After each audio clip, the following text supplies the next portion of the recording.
actually know how to work these. How's everyone doing? So this is a scene from a novel I'm writing, and I don't think I really need to tell you anything about it. The narrator's name is Piper, and this is a first date. The back of Sustainable Living Grocery Mart is less attractive than the front. No mural of colorful vegetables dances over the loading dock.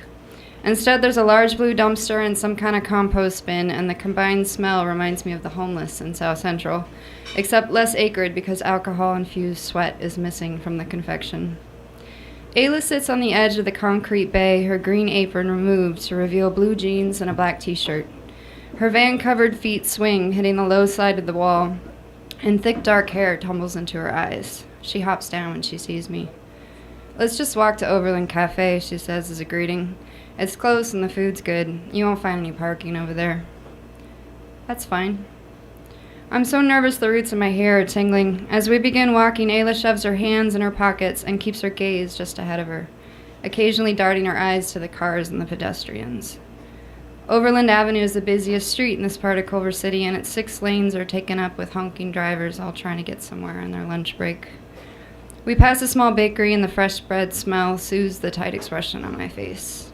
I start to breathe more deeply. "I've got an hour," Ayla says. "Okay." I'm not going to ask her about her job or if she's always lived in Los Angeles. I will think of something else to ask her. My hands are shoved into my pockets, too. I chose my best pair of jeans and a form-fitting orange tank top and topped off with white flip-flops, silver earrings, and lip gloss. My straightened hair is pulled back into a ponytail. At the moment, it's actually cooperating. We arrive at Overland Cafe, which has plenty of windows, and the flooding sunlight gives its oak floors and tables a healthy glow. I feel a strange satisfaction when the hostess says, "2?" before reaching for a couple of menus. She seats us near a window in the main space, and once in my chair, I focus on my meal decision like it's the most important one I'll ever make because I can't think of what to say to the person across from me. "You know, you don't look gay," Ayla says after a few minutes have gone by. She folds her menu, tosses it on the table, and interlaces her fingers in front of her, a friendly smile stretching across her face. "But I could tell you were." I must have been holding my breath because when I try to respond, there's no air to move words. Lifting one knee at a time, I release the trapped hands I've been sitting on. "How's that?" "You hook your keys on your belt loop with a carabiner. It's pretty gay." "I could hear you coming over to me from the tea aisle." "Did you know I was going to ask you out?" "Oh, is this a date?" She peers out at me from under those impossible bangs. "How did you know I was gay?"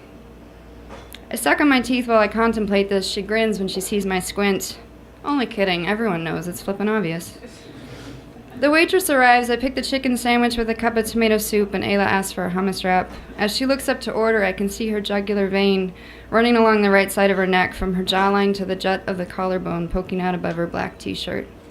It is a thing of beauty, this vein, a blue tendril like a tree root.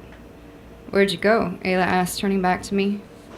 I mumble something about good veins and dive into my water glass. "How long have you been working at Sustainable Living?" She nods as if expecting this. "On and off for about a year, but I work a lot of jobs." Before I can ask what that means, she says, "What about you, Piper?" "Ambulance," I answer. I'm an EMT on an ambulance. Emergency medical technician, she says. "Sure. How do you like doing that?" "I love it.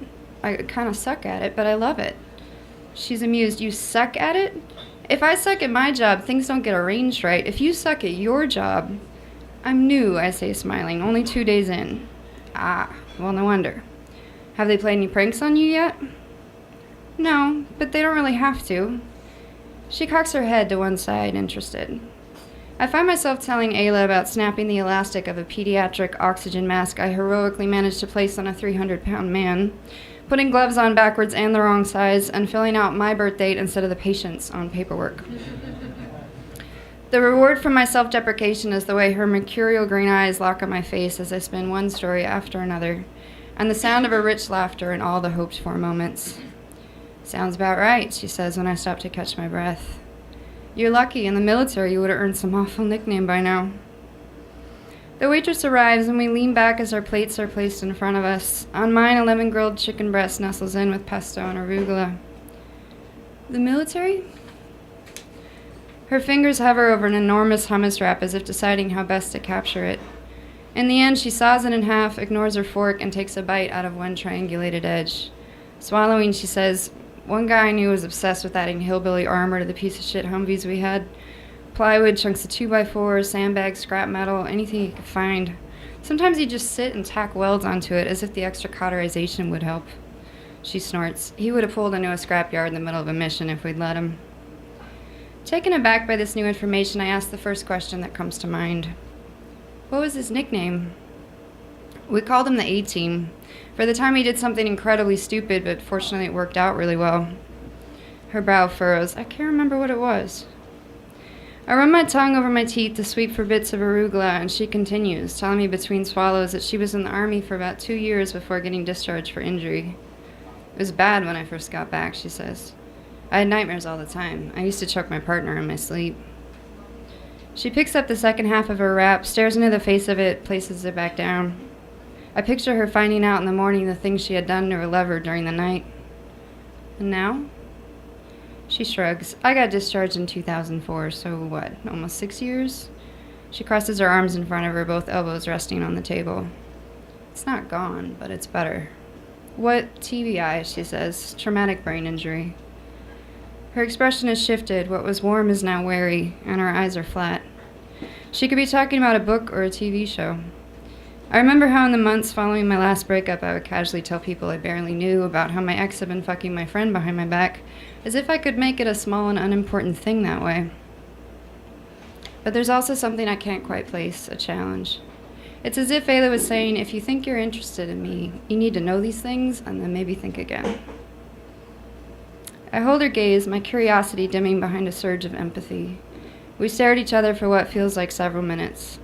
Her eyes are green-gold streaks flecked with amber, a mix of wistfulness and resolve, until she breaks the eye contact and shifts in her seat. The table stretches longer between us. Finally, I say, "Glad you're here and not there, Ayla." She laughs, looks out the window, laughs again, and shakes her head. Me too. Thank you.